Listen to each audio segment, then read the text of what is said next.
Number 4, The God of the Bible. Chapter 1, continued. What's the Big Picture?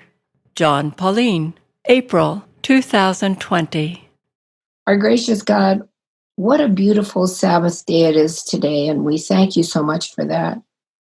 And we thank you that even though we are practicing social distancing and sheltering in place, that because of technology, we can see each other's faces. I appreciate the beautiful faces I see on the screen this morning. I especially appreciate Jon and the effort that he makes to communicate your character to us within the larger character of the 66 books in the Bible. So thank you for that. And now be with us. Amen. Let's move now to number 5 in your handout. And as I just mentioned, number 7 we inserted there because I felt like it fit better with the larger picture that we were developing at that point than to go straight to number 5.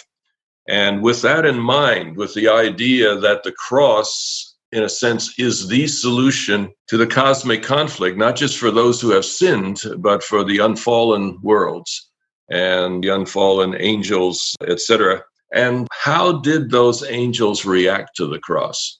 We don't have a lot of information on that, but we do have one spectacular text, and that's Revelation 5. Revelation 5 and verses 9 to 12. Perhaps it would be good to go all the way back to verse 6. Revelation 5, 6. Then I saw a lamb looking as if it had been slain, standing at the center of the throne, encircled by the 4 living creatures and the elders. Now, to set the scene, if you had read all of chapter 4 leading into this, and then chapter 5, you'll see that there was this universal excitement over the fact that God is who he is and that God created everything. But now that excitement is about to get much greater. And this is a picture of the heavenly council room, details in it, angels all over the place, and elders sitting in the center, and a rainbow over the throne, and so forth. And in that context, a lamb appears. I saw a lamb looking as if it had been slain, standing in the center of the throne, encircled by the 4 living creatures and the elders. The Lamb had 7 horns and 7 eyes, which are the 7 spirits of God sent out into all the earth. He went and took the scroll from the right hand of him who sat on the throne. And when he had taken it, the 4 living creatures and the 24 elders fell down before the Lamb. Each one had a harp, and they were holding golden bowls full of incense, which are the prayers of God's people. So I'll stop there just for the moment. This whole business of the scroll is a subject of great scholarly interest. One of my students is now Professor Ranko Stefanovic, the brother of Zdravko. He did this particular passage for his doctoral dissertation, and he found there were 125 different explanations for what the scroll was. All right? So we'll just leave that for today. That's just the setting. But somehow the taking of the scroll is a way of saying to the Lamb, you did good. What you did before you came up here was enough. It was good enough.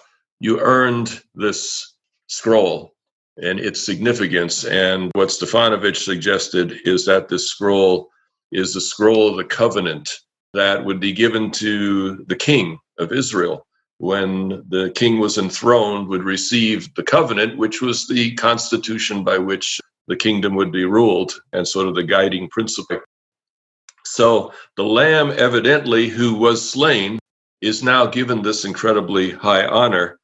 And it goes on here in verses 9 through 12. They sang a new song saying, you are worthy to take the scroll and to open its seals, because you were slain. And with your blood you purchased for God persons from every tribe and language and people and nation. You have made them to be a kingdom and priests to serve our God, and they will reign on the earth. Then I looked and I heard the voice of many angels, numbering thousands upon thousands and 10,000 times 10,000. They encircled the throne and the living creatures and the elders. In a loud voice they said, worthy is the Lamb who is slain to receive power and wealth and wisdom and strength and honor and glory and praise. And so here you see this great acclamation in heaven. First, there was acclamation because God is the creator, but now there is acclamation because of what happened on the cross.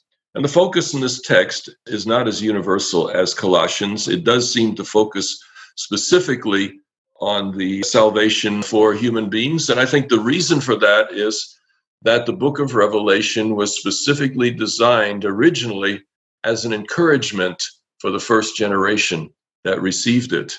They were under persecution. They were not accepted by the empire. They had just been rejected by Judaism in the decades previous to Revelation, which took away their legal safety. Up until that point, Christians were safe from Roman attention because they were considered Jews. And as long as they were considered Jews, the Romans would leave them alone. The Jews had a special deal with the Roman Empire.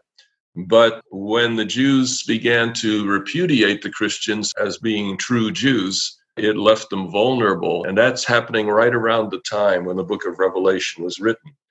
And so the book of Revelation was written to meet that situation where it was. It is in Colossians, Ephesians, and John where the larger picture is brought in. But what we see here is that the cross was not just something for us to get excited about. The cross was something the entire universe got excited about. And that's the larger perspective that we may not have seen otherwise without the book of Revelation. From a heavenly perspective, the conflict was ended with the death and resurrection of Jesus Christ. In a real sense, for them, it's kind of settled, but it's not yet over because it's not yet settled here on this earth. So this is the outlier planet, and we see that also in Revelation 12. So the impression of celebration that occurs here in Revelation 5 occurs again in Revelation 15 at the ending of the conflict. And we read that not so long ago, but let's read it again. Revelation 15 and verses 3 and 4. And it says there, they sang the song of God's servant Moses and of the Lamb. Great and marvelous are your deeds, Lord God Almighty. Just and true are your ways, King of the nations. Who will not fear you, Lord, and bring glory to your name? For you alone are holy. All nations will come and worship before you, for your righteous acts have been revealed. So here it tells us that it's more than just a sacrifice that happened on the cross, but it has to do with a revelation of God's righteousness that is going on. And at the end of the whole conflict, it comes together for the heavenly hosts. So there's a sense in which what's happening on this earth is important to them too. And the way that God deals with our situation will be part of the evidence in the larger picture. So the invitation of the book of Revelation is to glimpse this larger picture and join the winning side. It sure seemed to the early Christians they were on the losing side, and it looked to everybody else that was the case. But to see here that in fact they're on the winning side and they can join that winning side now, I think was tremendously encouraging to them. So we will move ahead, and I want you to go back in the handout, and we'll look at the second part of number 7. We did the first part already, and that was Colossians 1 and Ephesians 1. Now in 7, again, it says, read Ephesians 3, 9 and 10. There are many different ideas regarding why Jesus had to die, many of them based on the Bible. But the best answer to that question would be the one that impacts even the angels who never sinned. And the text I want to point you to now is Ephesians 3 and verses 9 and 10. And this one's a real stunner. Colossians 1 and Ephesians 1 were eye-opening, but this one takes it a step further. So Ephesians chapter 3 and verses 9 and 10 says, to make plain to everyone the administration of this mystery, which for ages past was kept hidden in God, who created all things. His intent was that now, through the church, the manifold wisdom of God should be made known to the rulers and authorities in the heavenly realms. Now, you see what this text is saying?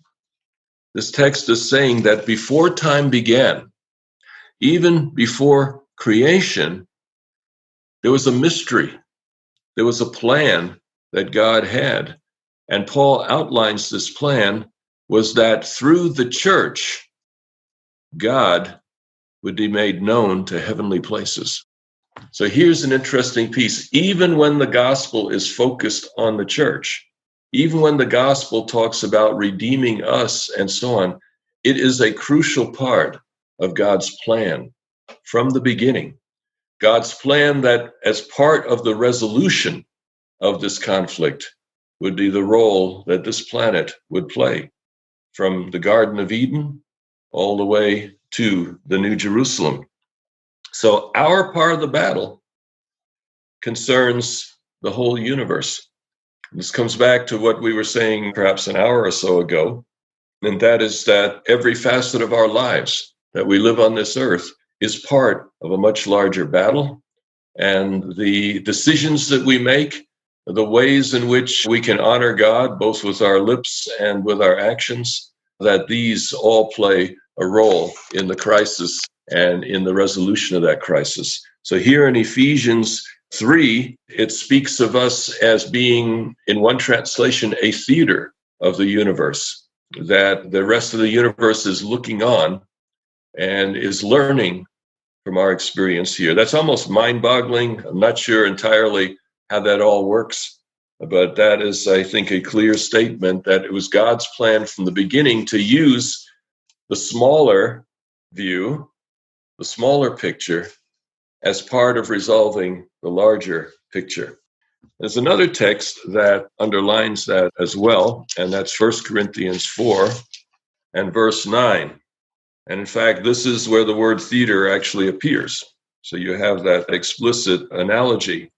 It seems to me, Paul says, that God has put us apostles on display at the end of the procession, like those condemned to die in the arena. We have been made a spectacle to the whole universe, to angels as well as human beings.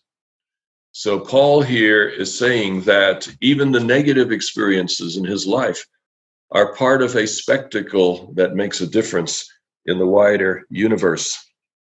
So it seems to me that the cosmic conflict indicates that the gospel is much bigger than simply our salvation, and that even the loyal angels are secured by this demonstration that occurs here on this earth.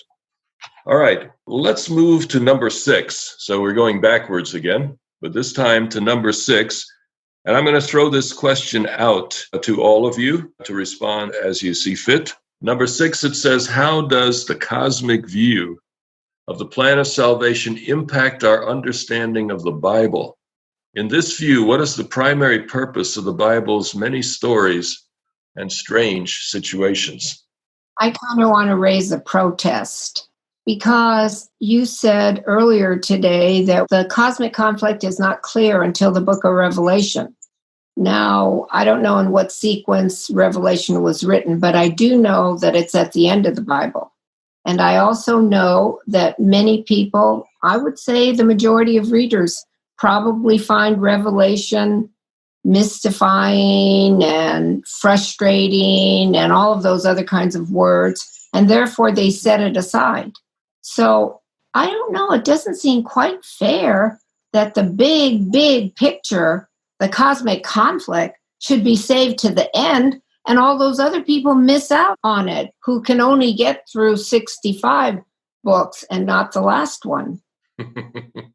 I'm serious. Why make it such a, I know to you it isn't, but to many people, there's still a lot of mysterious stuff going on in Revelation that the average person doesn't understand. So then how can we explain some of the earlier stories in the Old Testament, etc., without that context of the cosmic conflict? I can explain Jesus pretty well with the 4 Gospels. But don't ask me to talk about the cosmic conflict really intelligibly or convincingly to someone who hasn't read Revelation. Very good. And I'll open it up to others to wrestle with that. That was the purpose of the question. What is the point of all this preliminary stuff? And really what Revelation 12 does is just give us the big picture, but it's only 6 verses, and that's relatively plain language. So that's the good news. All right. The Revelation is basically telling us, look, if you want to understand the other 65 books, you got to look a little higher. Okay. Why did God wait that long to make that as explicit as he made it? Yes, there's hints of it in Ephesians, etc. But I think if we hadn't started with Revelation 12, we might have been a bit mystified at Colossians and Ephesians, which is why a lot of people don't bring it in. Anyway, let's see. David? What I see in the rest of the Bible and throughout the Bible is stories that show how God interacted with his people through a variety of circumstances, difficult and otherwise, and how he met them where they were and tried to lead them forward to where he hoped that they would get, gave evidence for the kind of person that God is and how much he is actively involved in our lives and our situation and how much he loves us. Okay, thank you. Larry? I actually would like to go back to 1 Corinthians. I'm reading out of the Message, and the writer here does something interesting, and he says that it's the theater that no one wants to buy a ticket. God has made us, those who bear his message, put us on a stage in a theater in which no one wants to buy a ticket. We're something everyone stands around and stares at, like an accident in the street. And I don't know how many times I've read this in the past, but I just now caught what that meant. And I'm looking at that and thinking, how does that fit in with, because the other versions of the Bible that I've read don't really make it sound quite that way. It's like we're on a display that other people really do want to watch. And now it's like this version is implying that nobody really wants to see what's going on down here. Yeah, well, I can assure you that most of what you read there is not in the Greek text, but it is the author taking the larger context of Corinthians, the sense that really, if you remember back in the beginning of Corinthians, the gospel is an offense, a stumbling block to the Jews, and absolutely nonsense to the Greeks and so forth. So an undercurrent behind Corinthians is this idea that our neighbors don't respect this religion at all. We are living a religion that our neighbors are completely disrespecting. And in order to embrace such a religion, there has to be a payoff somewhere. And Paul is saying that even in the process of you being disrespected, that disrespect is part of this theater. It's part of this evidence. And it's the onlookers, even if nobody's looking here, what he may have missed, even if nobody's looking here, the whole universe is looking. So Paul is saying, you may think this is just a theater that no one wants to buy a ticket to, but the reality is the entire universe thinks this is the most important show in town. And so that's a word of encouragement, I think, from Paul to them. Keith? I think that it's so important for us to remember that God is interested in the whole universe, not just us. But he tells us that salvation comes from knowing him. And we have had a lot of misinformation about him given to us from the devil over the years. And so I believe that the Bible, interpretation of the Bible, is so important because as we come to understand that this problem is a problem of lies about our gracious God, then the solution becomes the truth about God. And we read the Bible in that framework instead of a framework of trying to find out how we can get forgiveness from God. So that's how I see the cross, the Bible, all of this stuff fitting in, and all the stories of the Bible that seem to be strange sometimes. But they're always telling us about God and what God is like. It's not to tell us about Joseph or about Moses. Those stories are all to tell us about God and how he deals with us, human beings. And I'm sure he deals with the whole universe in the same way. So that's how I understand that. Mm-hmm. Thank you. Appreciate that very much. Daniel. You asked the question, why do we have to wait for Revelation to get that perspective? It's easy for us today to miss that in the promised land, in the times of Isaiah, you would have every 3 to 4 years a significant drought, that most people act out subsistence living. 30% of newborns died at birth. 33% of children who survived their first birthday died before their sixth birthday. And 60% of those who remained then died before they turned 16. Only 3% of live birth made it until they were 60 years old. Besides, for Israel being there in the promised land, on the crossroads of commerce and trade, sandwiched between the world powers of the day, salvation meant being saved from Philistines and Babylonians. And only after Jesus comes and points them to bigger realities. Remember, the prince of this world is now going to be judged. People come to Jesus, tell my brother to divide the estate with me equally. And Jesus says, no, I'm dealing with bigger issues than that.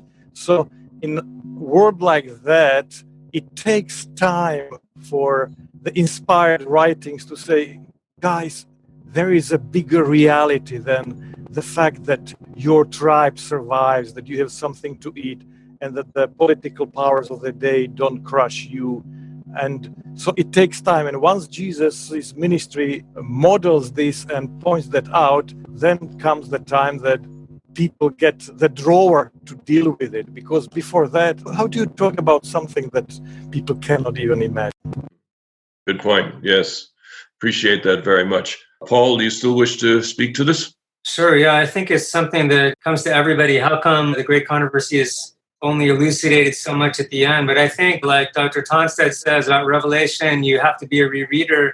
If you're a rereader of the Bible and you have the great controversy view and you go back, you see all these things embedded in it that are concordant and that point to it. So in Hebrews, it says over time and in various ways, God revealed himself. And from our point of view of 70 years, if we're lucky, it seems like such a long time, maybe outside of our lifetimes even scale. But when you look back at the whole thing as a rereader, the pictures are in there. The other thing is that a human salvation-centered model really bakes in a bad picture of God from the beginning. And it's really limited how much good news you can even get out of that. Yeah, I'm saved, but it's under force and fear of eternal torment. This is not good news in the end. So even though that's a prevalent view of Christianity, it's not really good news, and people will only do it out of fear, and it's not the ultimate good news. So even though it takes rereading and it's something that maybe wasn't available prospectively to people, I think it's worth it, because otherwise you're left in a very cramped view where, yes, you may have salvation, but why? Because you're scared of being tortured? I mean, that's really not good news. You could say that about any dictator on the planet, that if you obey what they say, he'll let you live. So I think it's worth persevering for this view. And I think when you're a rereader, it's not like it's not there in the beginning. It's just that you couldn't maybe perceive it all from the beginning. Although God says, Jesus said, Abraham saw my day and he was happy. So maybe certain people like Moses and Elijah and Abraham were able to prospectively understand this at the time, even though for us, reading from Genesis on, it sort of accumulates slowly. But I think the rereader is rewarded and sees that it's there all along. That's a very helpful point to add to all of this. And I think that gives us some clarity. Yes, if a person is reading from Genesis to Revelation, there are things you won't pick up until you get to Revelation. Once you have Revelation and you go back and reread, now more and more begins coming into view. And I think my answer, and I think the answer that many of you are underlining, is what we learn from this larger view is that you need the entire Bible. You need all 66 books. You need the whole Bible to understand Revelation 12. Revelation 12 gives you the key. It says, okay, there is something bigger. Go look for it. And it hints at Genesis 3. And it hints at Job 1 and 2. And it hints at Isaiah 14 and Ezekiel 28. So you see in Revelation 12 embedded little hints that you have to go back and see the larger picture all the way back to the book of Genesis. So in order to understand Revelation 12, you need the entire Bible. As it says in the Acts of the Apostles, page 585, in the book of Revelation, all the books of the Bible meet and end. So the entire Bible is needed to understand Revelation. That might be helpful, Alyssa. I understand that for many people, Revelation is a closed book, but it begins to open up when you see the Old Testament in it, when you see the gospel in it, and you bring the whole thing together. That's when it opens up. So the whole Bible is needed in order to build trust in God. The whole Bible becomes a story of evidence, a story of how God has related to a variety of situations, and not all of them are situations that he would have wanted, but they're situations in which he did the best that he could possibly do under difficult and repeated circumstances. Dan. Our minds are geared to find patterns. There's an intrinsic thing that we are always searching for patterns, and people have pointed out that frequently we find patterns when there aren't any patterns. I have wondered whether God put this in our minds, made our minds this way, because he knew that with sin coming, that we would need to ferret information in a way in which we could make sense out of what was happening within us and around us. And so even if information was incomplete, I think that our minds probably were geared or made to look for the kind of patterns that we're talking about right now. Mm-hmm. Very much. Thank you. So why does so much of the Bible not mention the cosmic conflict? I mean, one of the things I've noticed my whole life was, it's interesting, cosmic conflict's very central to the way Adventists think, and yet you go chapter after chapter, book after book with no obvious reference to it. And it seems to me that that points us to how God engages people, how God meets people where they are. And when people come to the Bible, they are usually coming as sinners in need of salvation. People come to the Bible out of some very personal motivations, out of some very personal concerns. So God meets them where they are. They hit bottom in this life, and they're looking for a way out. They're looking for help for themselves. They're looking for a solution. And so you begin with the Bible looking for those answers that you need. And that means you pick a text here and you pick a text there and you pick a text somewhere else. And you maybe make a tossed salad out of that and feel like, wow, now I've really got the thing together. Now I really understand. And as far as God is concerned, at that moment, you absolutely are. This is what you came for, and this is what God delivered. And that God is pleased to meet you where you are. But if you're willing to stay by, if you have an open heart and you're willing to learn more, the second step would be to learn to take the Bible as a whole. Instead of picking and choosing text, the proof text method, the second stage is to begin to take the Bible as a whole and wrestle with the difficult passages and the difficult challenges. And then the third step is when you take the Bible as a whole, there's a good chance you might see salvation in light of a much bigger picture. That God's work actually is concerned not just with me or not just with my church or even my denomination, that God has a much bigger venue in mind, and his work involves the whole universe and the confirmation of God's truth, etc. So learning to see the Bible as a whole is not natural for us. We all, I think, tend in our first encounters with the Bible to be there looking for personal guidance. And many people sit down in their devotional room. They're looking for help for that day. They're praying about the needs of that day. But over time, you learn to see that the Bible as a whole is important, not just those selected texts. And then when you see the Bible as a whole, you begin to realize the plan of salvation is way bigger than you thought before. All right, let's go on to number 8. How does the cosmic view of the plan of salvation impact our understanding of the gospel? And we have touched on that briefly in the past, but now I want to look at several texts that underline that more strongly. John chapter 12 and verses 31 and 32. John 12, 31 and 32. Now is the time for judgment on this world. Now the prince of this world will be driven out. You remember the language of prince in the book of Daniel. Here we see it again. The prince of this world will be driven out. And I, when I am lifted up from the earth, will draw all people to myself. All right, here Jesus is speaking about the cross, but here he's speaking about the cross in the context of casting Satan down, driving him out from leadership on this earth, leadership that he's assumed for a long period of time, that he has taken to heaven and dialogued with God over. And Jesus says his days in that position are numbered. But notice something bigger here. In verse 32, he says, if I am lifted up from the earth, the cross, I will draw all people to myself. Now, here's one of those instances, fairly rare, but one of those instances where the translation just doesn't get it right. And very few translations do. Basically, what you have here, the word all is panta again. It's Colossians 1. It's das all, the universe, outer space. You see, Jesus says, when I am lifted up from the earth, I will cast down Satan and I will draw panta to me. It's interesting that in quoting this text, even though Bible translations don't put it that way, Ellen White actually quotes John 12:32 in this way, that God will draw all things together in him.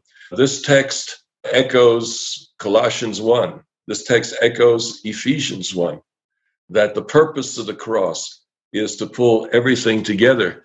The cross is the gospel. According to Paul in 1 Corinthians 15, when he says, what is that gospel that I was given, that was handed down to me, that I handed down to you, that you're supposed to follow, that we all agree to? What is that gospel? And he says just two things. He doesn't explain them, just two things. Jesus died and he rose. Actually, he says four things. Jesus died according to the scriptures and was buried. The fact that he died was evidenced by the fact that he was buried. So he gives a statement and then the evidence for it. And then he says, and he rose from the dead and was seen by 500 people. All right. So Jesus died according to the scriptures and was buried. He rose according to the scriptures and was seen. And so the buried and the seen are not the critical parts, they're the evidence, but the critical parts are the death and resurrection of Jesus. And Paul says that is the gospel. And that gospel is clarified in John 12 as something way bigger than simply this earth. It is good news, not just for us, but for the entire universe. I will draw everything unto me. And what is that gospel? If you go follow the context of John 12, go to John 13.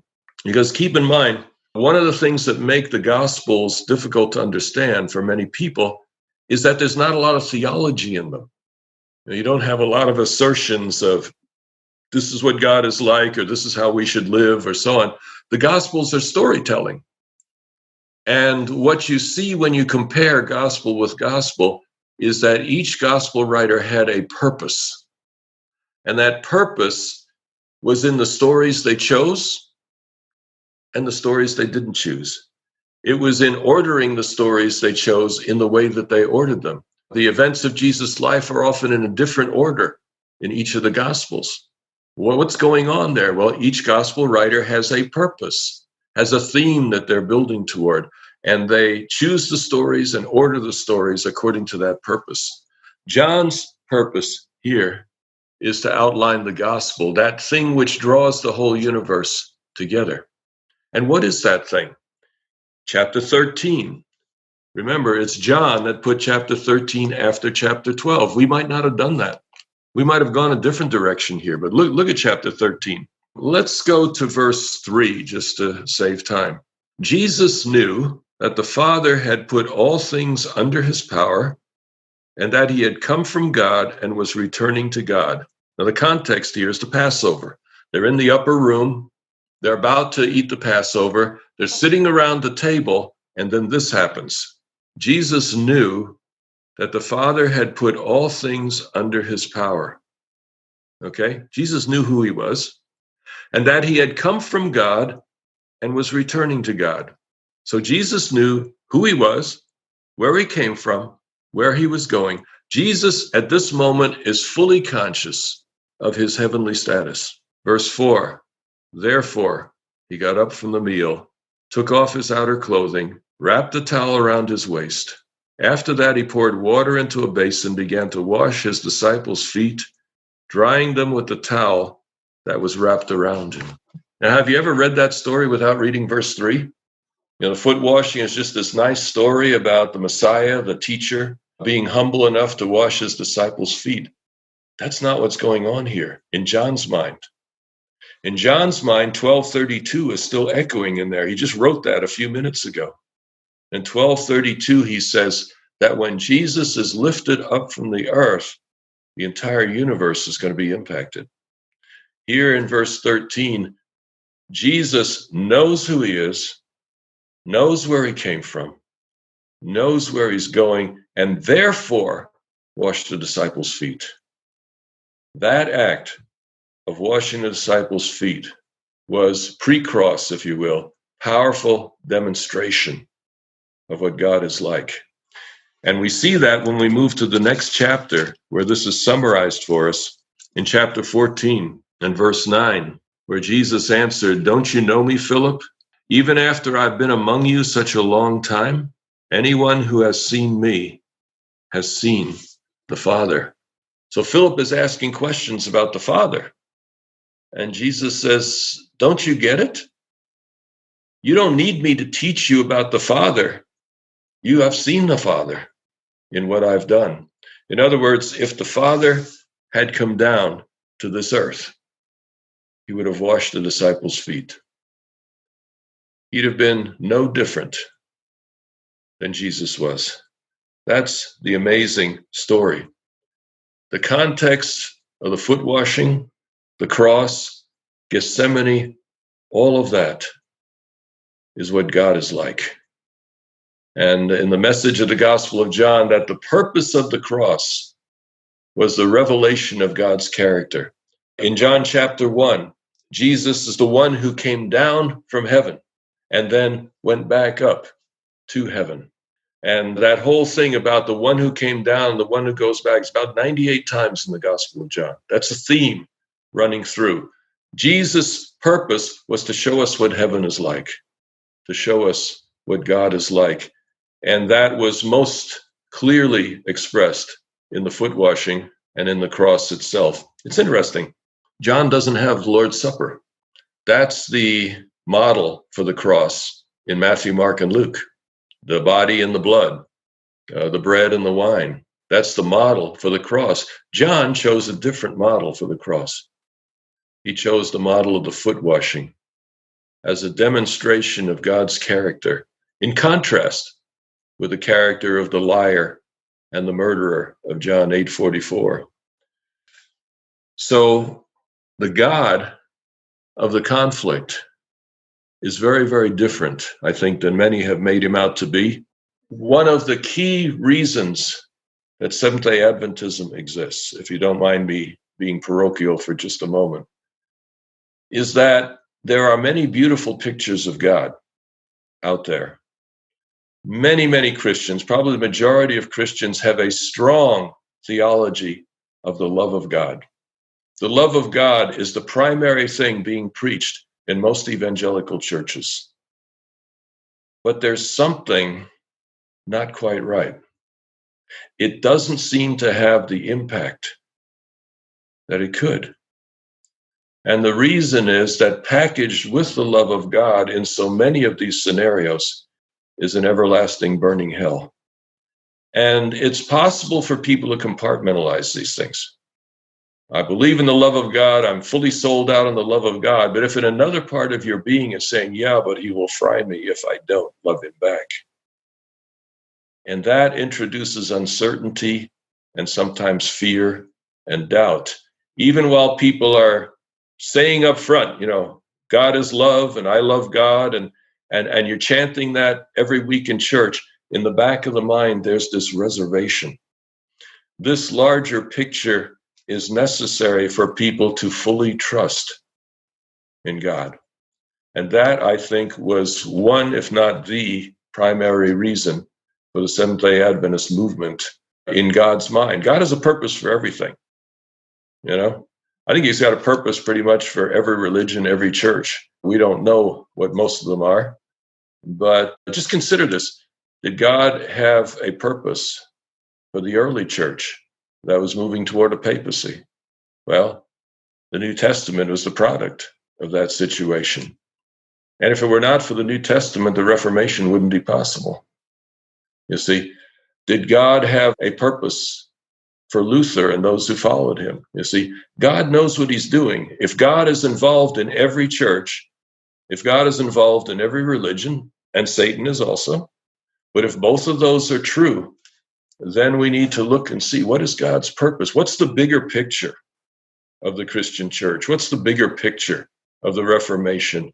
What is the purpose why God would even allow such a movement of Seventh-day Adventists to come into the world at the time that they did? And I think if there's one thing above all others, a purpose for the Seventh-day Adventist movement, it is that purpose to show that the picture of God's character does not need to be qualified in any way. Sometimes people say, yes, I know that God is love, but I'm afraid of the judgment. Yes, I know that God is love, but I've broken his law, and therefore he's not coming for me until I reform. Yes, I love God, but what about hell, etc.?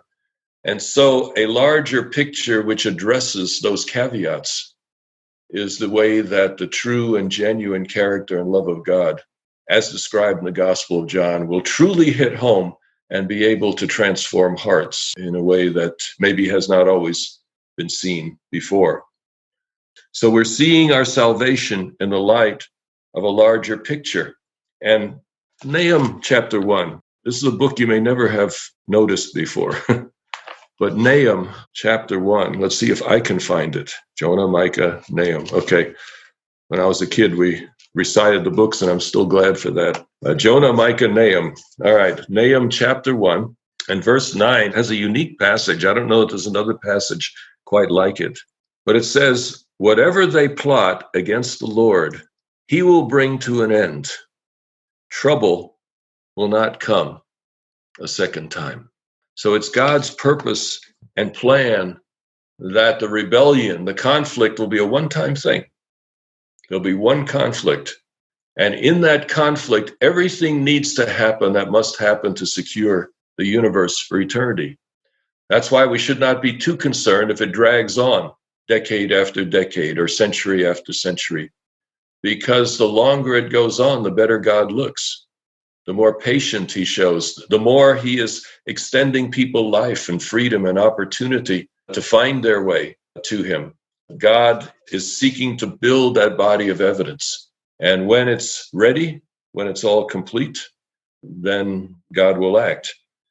But there's two ways you can prevent the conflict from happening again. One of them is by force. You could, by force, make sure that everybody is in line, that everyone is at peace. You can ensure that by force. Or you can win everyone's trust. You can bring it to the place where everyone in the universe chooses peace and chooses it freely and with great energy. And that is God's goal, that it won't arise a second time, but it will arise respecting the character that God has always manifested and seeks to develop in us. All right, Larry? For a very long time, I've appreciated John 5:6 as the simple statement of the gospel. Do you want to be well? And I've used this with friends and things over the years. And as we've been discussing this, I began to realize that my being well in Orange County only works if the state of California is well, which only works if the US is well, which only works if the world is well, which only works if the universe is well. And so this discussion of the cosmic view and the plan of salvation, my being saved only works in a world where freedom and respect is the order of the day because everybody has already chosen to live that way. And I think that's kind of the thing that it's important that I need to eat today. But once I'm full, if I'm only worried about my next meal, I've missed the concept of eating the one I just ate. So thank you for helping with that today. Thank you. Let me see if we can do that. Okay, moving to number 9. Once you have seen the big picture of a cosmic conflict in the key texts of the Bible, all right, starting maybe with Revelation 12, moving on to some of the key texts we've looked at. Once you've seen that, you begin to see the cosmic conflict everywhere in the Bible, and often in surprising places. So let's look at a couple of those, just as samples. And one person who's done this more than anyone else that I know of is Sigve Tonstad. He has made it a career to go story by story, passage by passage through the Bible. He's got a lot of work to do yet, but it's amazing how he has gone into a lot of these stories and then shown that there is a larger picture behind the story, even in the language of the text. So I give a shout out there. He has a book entitled God of Sense and Traditions of Nonsense, and he has about 20 biblical contexts there where he draws out cosmic conflict implications. But let's take a look at Genesis 4 and verses 3 to 8. We'll take just a little piece of the Cain and Abel story. Genesis chapter 4, verses 3 through 8. So I'll begin with verse 3.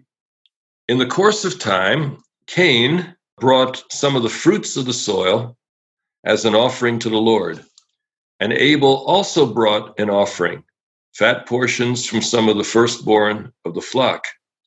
The Lord looked with favor on Abel and his offering, but on Cain and his offering he did not look with favor. So Cain was very angry, and his face was downcast. So here we see Cain angry over this situation. And why is he angry? I think the most obvious thing on the surface, he is angry because he thinks this is unfair. It's not fair. I worked hard at this. He worked hard at this. We both brought our offerings. Why are you favoring him over against me? You know, what did he ever do to deserve your favor here?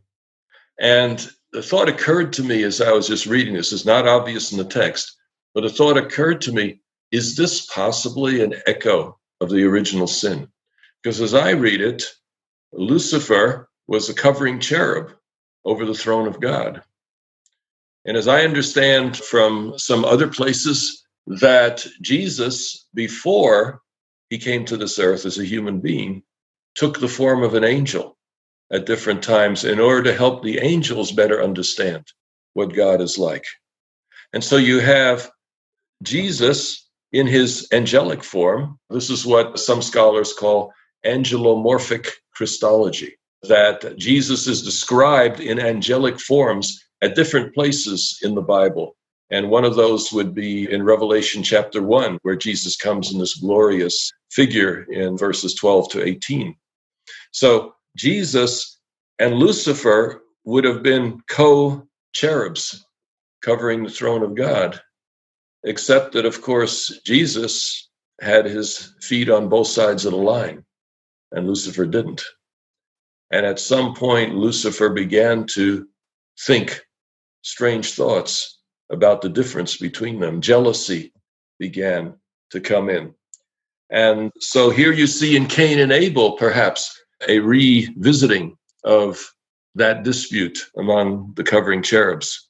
Verse 6, then the Lord said to Cain, why are you angry? Why is your face downcast? If you do what is right, will you not be accepted? If you do not do what is right, sin is crouching at the door. So here you see God approaching the situation, and as he so often does, the situation's obvious, but God asks questions instead. And why would that do that? Why would God do that? It's because God is seeking to engage Cain. God cares deeply about Cain. He knows what's going on in his mind, but he cares deeply about, he doesn't just come to reprimand or say, here's what you ought to do. He asks him questions. He invites him to think about what he's doing, think about what he's thinking, ponder it, and maybe take a different course. But in doing that, God is honoring his freedom. He's not forcing him. He's not pushing him. He's respecting his freedom.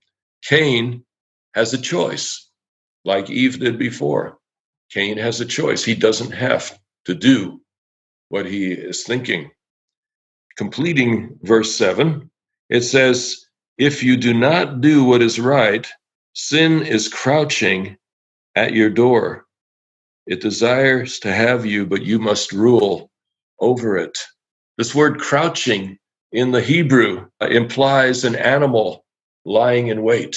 Later on in the Bible, you have lions going about looking whom they might devour. You have beasts representing the devil and Satan and so on. The other side is often described as a ravenous beast lying in wait. And here in Genesis, sin is personalized. Sin is lying in wait. Sin would like to have you, just as the devil wanted to have Peter and sift him like wheat. Sin is lying at the door, but Cain doesn't have to say yes. Cain is a free agent here. Cain doesn't have to follow through on his instincts, and God is pleading him. This sin is lurking with malevolent intent. That's what the Hebrew word implies. There's a darker force in the background of this story.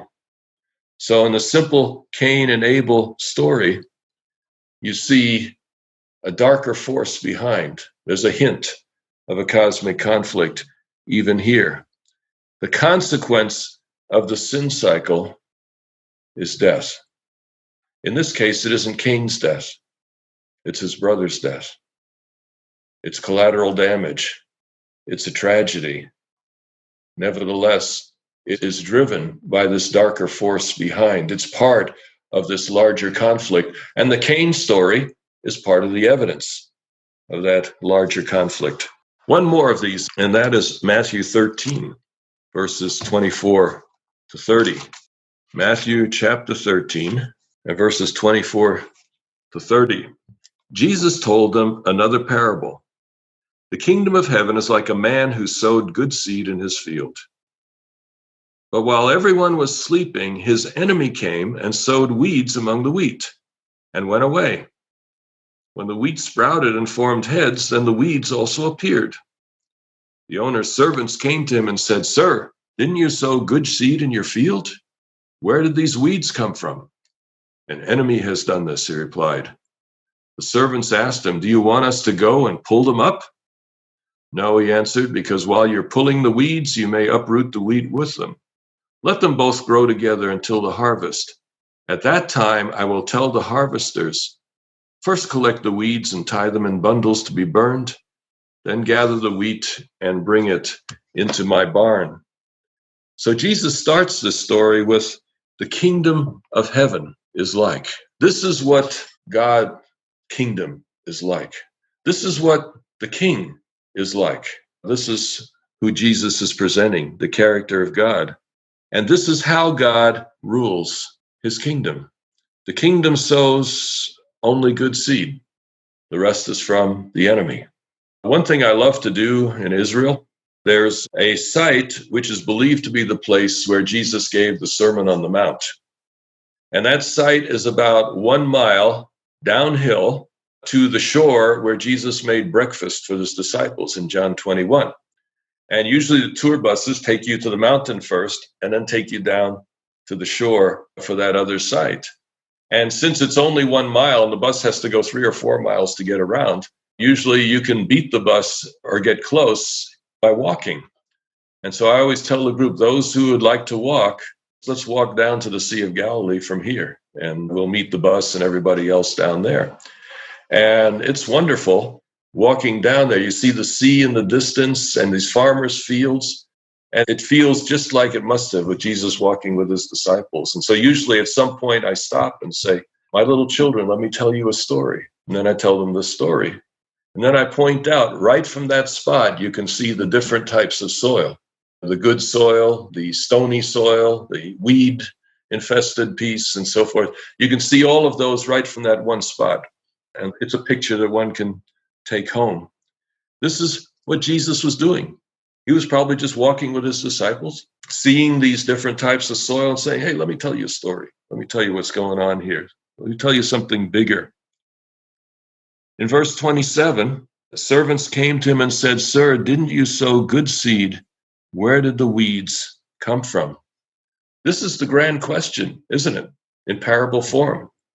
If you're so good, God, and you're so powerful, where did all this weeds come from? Where's all the suffering come from? Where's all the pain in this world coming from? If you're so good, how come there's so much evil in the world? And what's the answer here? An enemy has done this. And the solution is not to rip up the weeds now. What God does is let it all be. Let the weeds and let the wheat grow together. Let it stay until the harvest. So God is patient. God doesn't pluck weeds up ahead of the time, because weeds might end up choosing him too one day. And God is merciful enough that he says, don't bring the judgment ahead of time. Let's see what happens. Give it time. Let it all play out. So this becomes a parable of the larger conflict. And you say, did you just make that up? My answer is no. Jesus says it himself a few verses later. Go to verses 36 through 39. And in my Bible, there's a heading that says, The Parable of the Weeds Explained. Then he left the crowd and went into the house. His disciples came to him and said, Explain to us the parable of the weeds in the field. Now, we thought it was already explained. It's kind of obvious, isn't it? 4 types of soil or 4 types of reaction to the gospel. And Jesus in the end said, the gospel will bring in some good people, some not so good people. Don't kick them all out. Just let them grow together, and at the harvest, we'll sort it all out. All right, that's the surface reading of the story. But the disciples apparently figured out there's something more going on here. There's a bigger picture. There's a larger view here. Verse 37, he answered, The one who sowed the good seed is the Son of Man, the one who came to show us what God is like. The field is the world, and the good seed stands for the people of the kingdom. The weeds are the people of the evil one, and the enemy who sows them is the devil. The harvest is the end of the age, and the harvesters are the angels. So here you see Jesus, when the disciples say, can we go deeper? Can you explain further what's going on in this story? Jesus takes them right to the cosmic conflict, shows them how it will end, shows them who is responsible for suffering and for evil. And so you can find the cosmic conflict in surprising places, but it means reading the Bible as a whole, getting the big picture first, and then looking for it as you work your way through the little pictures in the Bible. And this, I think, is the path that we all want to take. All right. Number 10, the question is, why should we care about vindicating the character of God when texts like Romans 9 suggest God's sovereignty should not be questioned? Now, Romans 9 is a big one. In many churches, Romans 9 is the reason they don't try to sort out the love of God and an everlasting burning hell. It doesn't make any sense. The two things are just pretty much impossible to hold together. But rather than explaining it, what is often said was, don't challenge God. This is the way God has chosen to do it, and he always does what is right. Don't think about it. Don't reason. Don't question. Just accept it. This is what we're told. God is love, whether or not it makes sense.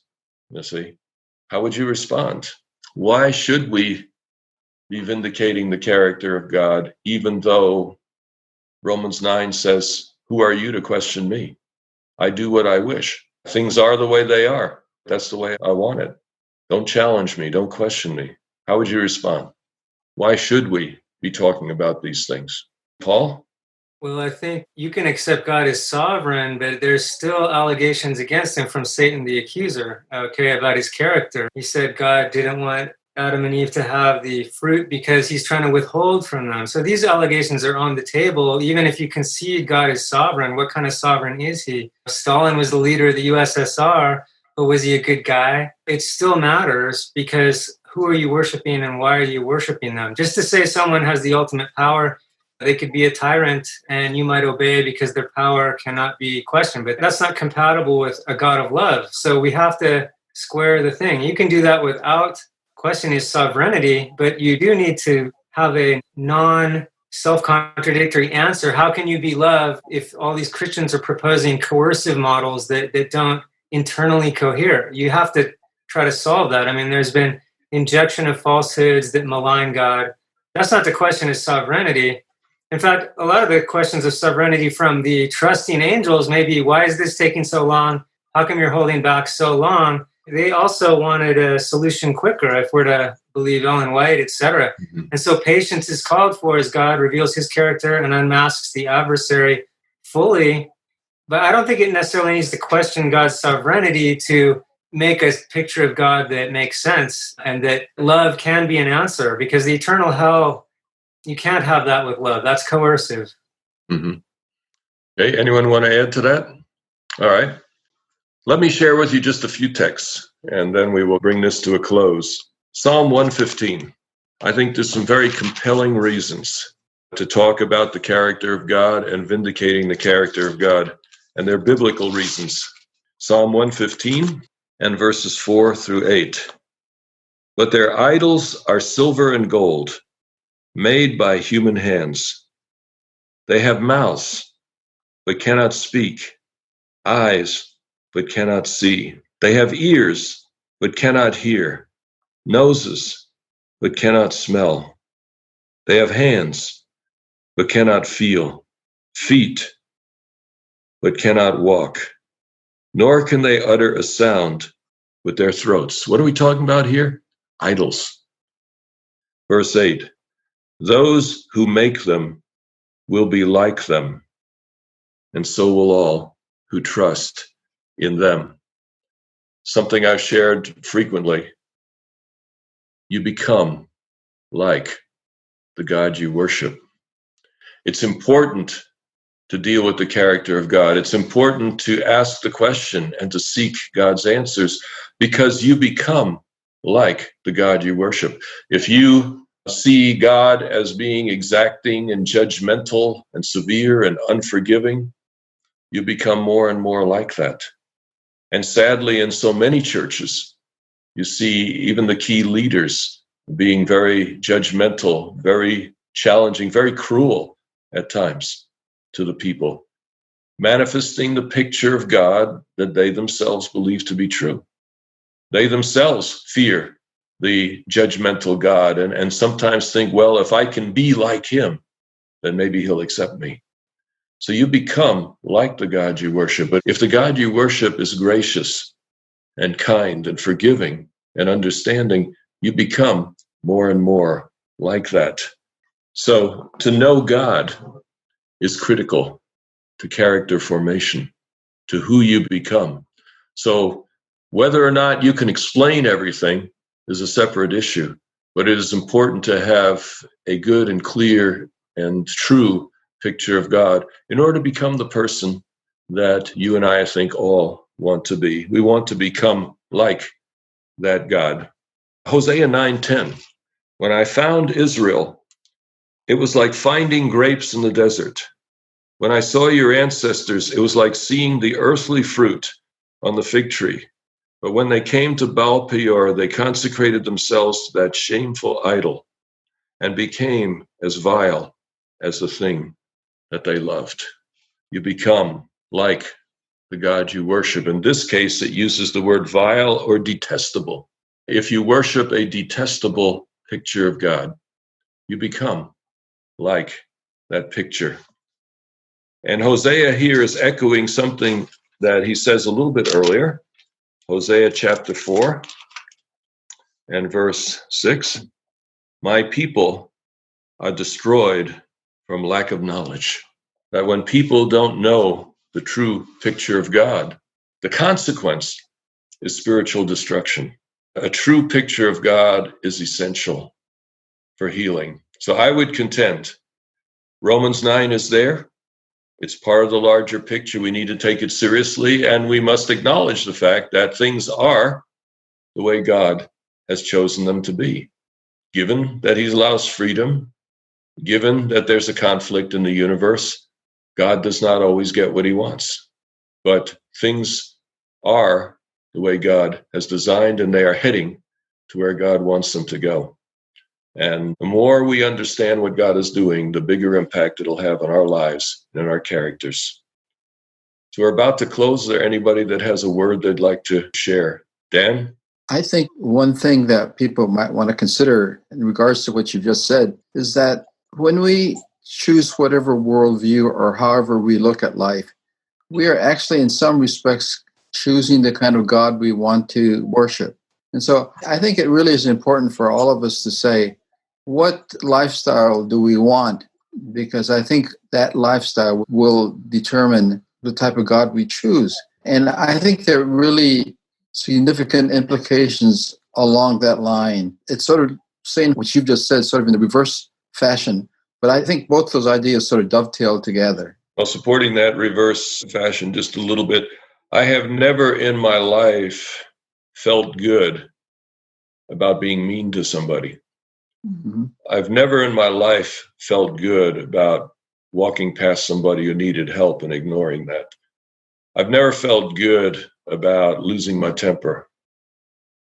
There's something inside of me that always says, I want to be more like Jesus. Whether you label it Jesus or not, I want to be more caring. I want to be more loving. I want to be more concerned.